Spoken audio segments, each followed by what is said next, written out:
Assalamualaikum warahmatullahi wabarakatuh. Perkenalkan, saya Nur Karimah dengan NIM 1211949, mahasiswi Universitas Dian Nusantara, Prodi S1 Akuntansi. Saya akan mempresentasikan proposal penelitian dengan judul Efektivitas Kepatuhan dan Pengetahuan Wajib Pajak Pelaku Usaha Mikro Kecil dan Menengah terhadap Peraturan Pemerintah Nomor 23 Tahun 2018. Presentasi ini dibuat untuk memenuhi tugas besar pada mata kuliah Metodologi Riset Akuntansi yang diampu oleh Ibu Dr. Ari Purwanti, AK, CA, CSRA, SERA, SIBA. Adapun pokok pembahasan dalam presentasi ini yaitu pendahuluan, kajian pustaka, dan metodologi penelitian.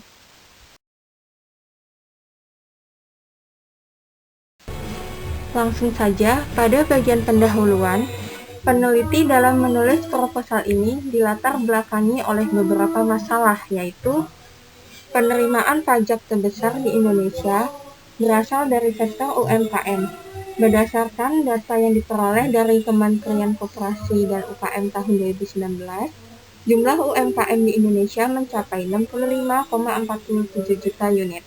Jumlah tersebut naik 1,98% dari tahun sebelumnya yang hanya sebesar 64,19 juta unit. Namun, menurut Hestu Yoga Seksama pada tahun 2020, dari banyaknya jumlah UMKM tersebut, hanya 2,3 juta UMKM yang memiliki NPWP dan tidak semuanya rutin membayar pajak.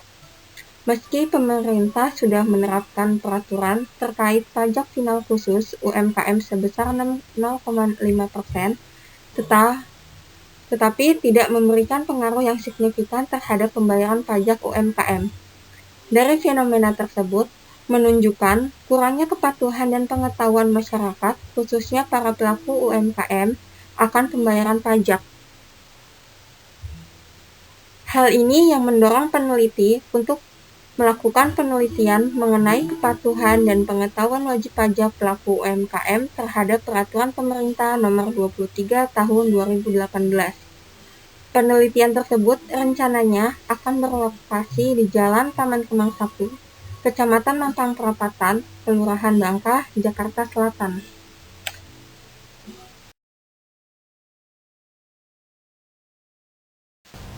Rumusan masalah dalam penelitian ini adalah bagaimana tingkat efektivitas kepatuhan dan pengetahuan wajib pajak pelaku UMKM terhadap Peraturan Pemerintah Nomor 23 Tahun 2018 yang berlokasi di Jalan Taman Kemang 1, Kecamatan Mampang Perapatan, Kelurahan Bangka, Jakarta Selatan. Berdasarkan rumusan masalah yang sudah saya paparkan, tujuan dari penelitian ini yaitu untuk menginvestigasi tingkat efektivitas kepatuhan dan pengetahuan wajib pajak pelaku UMKM terhadap Peraturan Pemerintah Nomor 23 Tahun 2018 yang rencananya berlokasi di Jalan Taman Kemang 1, Kecamatan Mampang Perapatan, Kelurahan Bangka, Jakarta Selatan.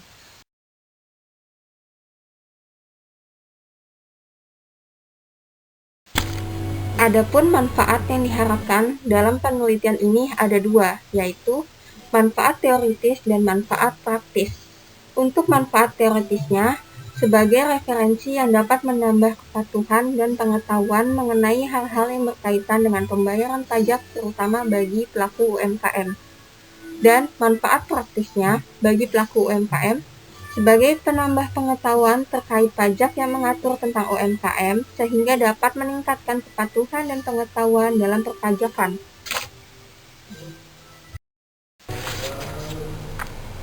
Bagian kedua, kajian pustaka. Kajian hasil penelitian yang berkaitan dengan penelitian ini ada dari Desi Listianingsih dan kawan tahun 2019 tentang implementasi Peraturan Pemerintah Nomor 23 Tahun 2018, pemahaman perpajakan, dan sanksi perpajakan terhadap kepatuhan wajib pajak usaha mikro, kecil, dan menengah di Kota Surakarta. Dengan hasil penelitiannya, bahwa uji hipotesis 1-3 menyatakan variabel implementasi Peraturan Pemerintah Nomor 23, pemahaman perpajakan, dan sanksi pajak berpengaruh positif terhadap kepatuhan wajib pajak. Selanjutnya, ada dari Abi Demise, Adit Boy, dan kawan tahun 2018 tentang karakteristik bisnis, administrasi pajak, dan kepatuhan pajak oleh UKM di Nigeria. Dengan hasil penelitiannya, bahwa administrasi perpajakan efektif memberikan pengaruh terhadap pendidikan pajak untuk meningkatkan kepatuhan pajak.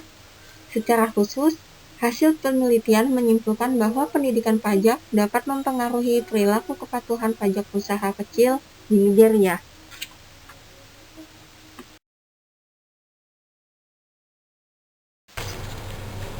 Berikutnya, pada kajian pustaka, berdasarkan Undang-Undang Nomor 16 Tahun 2009 tentang Ketentuan Umum dan Tata Cara Perpajakan atau KUP, dijelaskan bahwa wajib pajak adalah orang pribadi atau badan yang memiliki hak serta kewajiban perpajakan yang meliputi pembayar, pemotong, dan pemungut pajak sesuai dengan peraturan perundang-undangan yang berlaku di Indonesia. Selanjutnya, kepatuhan wajib pajak. Dalam penelitian ini menggunakan grand theory dari buku yang ditulis oleh Siti Kurnia Rahayu tahun 2017 halaman 193. Dalam buku milik Siti Kurnia Rahayu menjelaskan kepatuhan pajak ialah keadaan di mana wajib pajak dapat melakukan kewajiban dan hak perpajakannya dengan baik. Adapun teori pendukungnya dari buku milik Abdul Asri Harahap tahun 2004 halaman 43 yang menjelaskan bahwa sistem dan administrasi pajak apapun yang digunakan, faktor pentingnya ialah kesadaran dan kepatuhan wajib pajak. Karena penerimaan pajak akan meningkat jika kepatuhan itu dapat diwujudkan. Dari paparan di atas dapat disimpulkan bahwa kepatuhan perpajakan adalah faktor penting dalam sistem perpajakan guna melaksanakan kewajiban dan hak perpajakannya sesuai dengan aturan yang berlaku. Berikutnya, pengetahuan wajib pajak. Dalam penelitian ini menggunakan grand theory dari buku yang ditulis oleh Siti Kurnia Rahayu tahun 2017 halaman 33. Dalam buku milik Siti Kurnia Rahayu menjelaskan pengetahuan perpajakan adalah pemahaman dalam memenuhi administrasi perpajakan seperti menghitung pajak terutang, mengisi surat pemberitahuan, melaporkan surat pemberitahuan, memahami ketentuan penagihan pajak, dan hal lain terkait kewajiban perpajakan. Adapun teori pendukungnya dari buku milik Mardiasmo tahun 2016 halaman 7 yang menjelaskan bahwa pengetahuan perpajakan adalah mengetahui serta memahami segala sesuatu sehubungan dengan hukum pajak, baik hukum pajak formil maupun material. Dari paparan di atas dapat disimpulkan bahwa pengetahuan perpajakan adalah pemahaman terkait melaksanakan perpajakan dengan baik dan benar seperti menghitung pajak, mengisi SPT, melaporkan SPT, dan kewajiban perpajakan lainnya. Berikutnya, definisi usaha mikro, kecil, dan menengah sesuai dengan yang tertuang pada Undang-Undang Nomor 20 Tahun 2008 ialah sebagai berikut. Usaha mikro adalah usaha yang mempunyai nilai kekayaan maksimal sebesar 50 juta, tidak termasuk tanah dan bangunan, tempat usaha, serta dengan omset tahunan maksimal sebesar 300 juta. Usaha kecil adalah usaha yang mempunyai nilai kekayaan lebih dari 50 juta sampai 500 juta, tidak termasuk tanah dan bangunan, tempat usaha, serta dengan omset tahunan lebih dari 300 juta sampai 2 miliar 500 juta. Serta usaha menengah adalah unit usaha dengan aset bersih lebih dari 500 juta sampai 100 miliar dan omset tahunan di atas 2 miliar 500 juta sampai 50 miliar.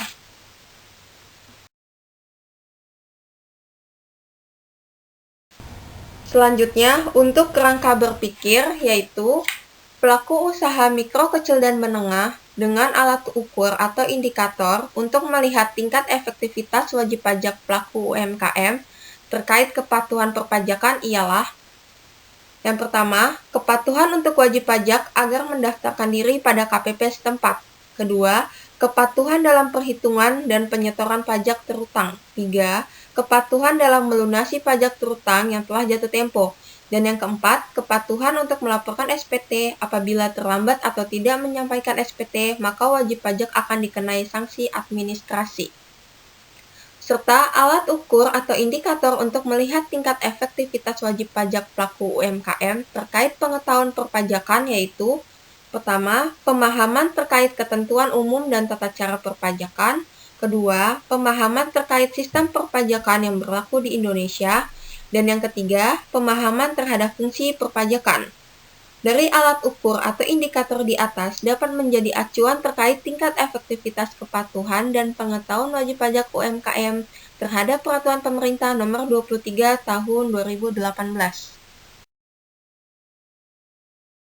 Selanjutnya, bagian yang ketiga yaitu metodologi penelitian. Untuk jenis penelitian dan lokasi penelitian, peneliti rencananya akan menggunakan jenis data kualitatif dengan pendekatan deskriptif. Dan untuk tempat penelitian, rencananya peneliti akan melakukan penelitian yang berlokasi di Jalan Taman Kemang 1, Kecamatan Mampang Perapatan, Kelurahan Bangka, Jakarta Selatan. Serta adapun jenis dan sumber data dalam penelitian ini adalah data kuantitatif dan data kualitatif. Dengan data kuantitatif, rencananya meliputi laporan anggaran pendapatan dan belanja negara atau APBN tahun 2019, laporan Kementerian Koperasi dan UKM tahun 2019, dan laporan produk domestik bruto atau PDB tahun 2020. Dan data kualitatif, rencananya peneliti akan menggunakan dari hasil wawancara dengan informan. Lalu, sumber data yang akan digunakan oleh peneliti yaitu sumber data primer dan sekunder. Dengan sumber data primer dalam penelitian ini, rencananya akan diperoleh dari hasil wawancara kepada informan yang telah dipercaya peneliti memberikan informasi yang benar dan dapat dipertanggungjawabkan. Sumber data primer ini rencananya akan didapat dari bertanya dan mendengar. Selanjutnya ialah pengamatan yang tidak terlalu dominan. Dan data sekunder yang akan digunakan oleh peneliti yaitu menggunakan data yang diperoleh dari dokumen-dokumen berupa tulisan, data, statistik, foto, dan lain-lain yang akan mendukung penelitian ini.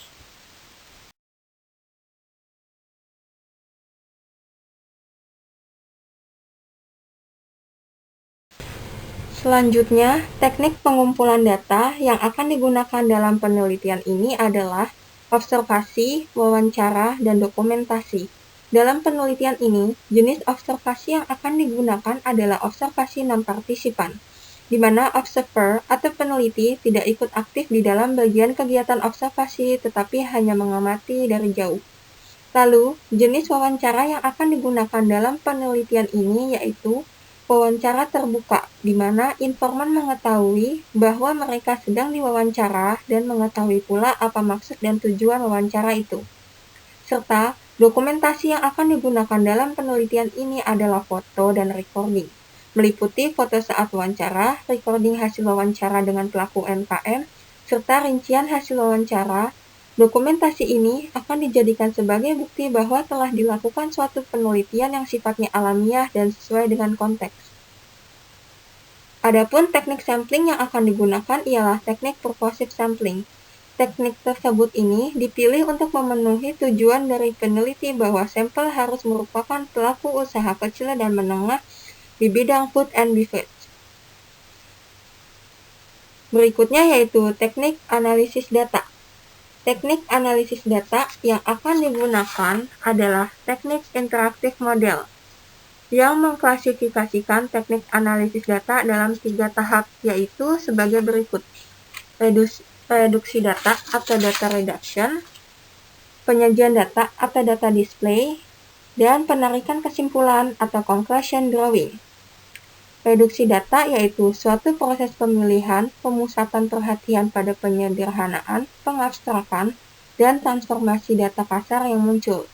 Reduksi data yang akan dilakukan pada penelitian ini yaitu dengan data verbatim dari hasil wawancara dengan pelaku UMKM, di mana dipilih jawaban yang sesuai dengan konteks penelitian, kemudian akan dituangkan dalam bab-bab pembahasan yang ada di penelitian ini. Penyajian data yaitu Data yang telah tersusun sedemikian rupa sehingga memberikan adanya kemungkinan penarikan kesimpulan dan pengambilan tindakan. Penarikan kesimpulan yaitu diungkap mengenai makna dari data yang dikumpulkan.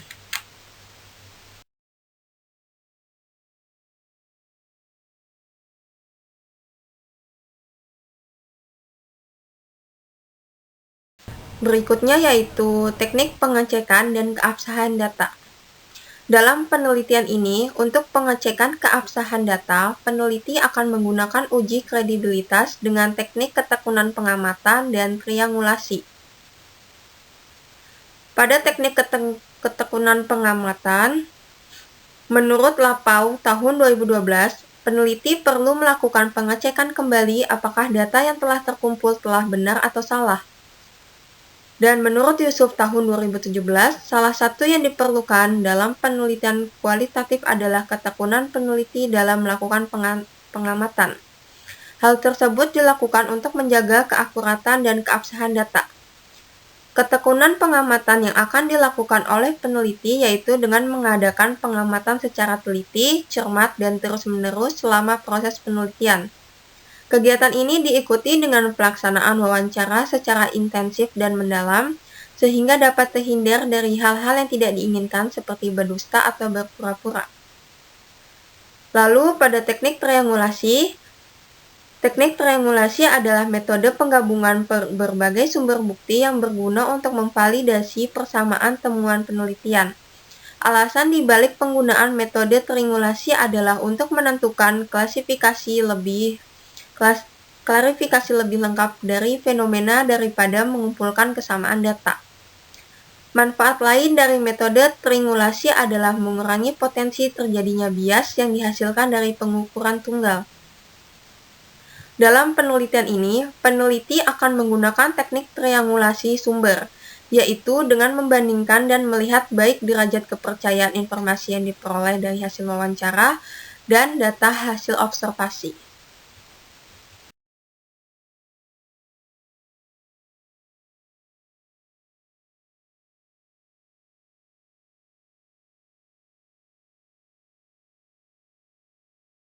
Baik, itu saja yang bisa saya paparkan. Mohon maaf jika ada salah kata atau penyebutan gelar. Akhir kata saya ucapkan wassalamualaikum warahmatullahi wabarakatuh.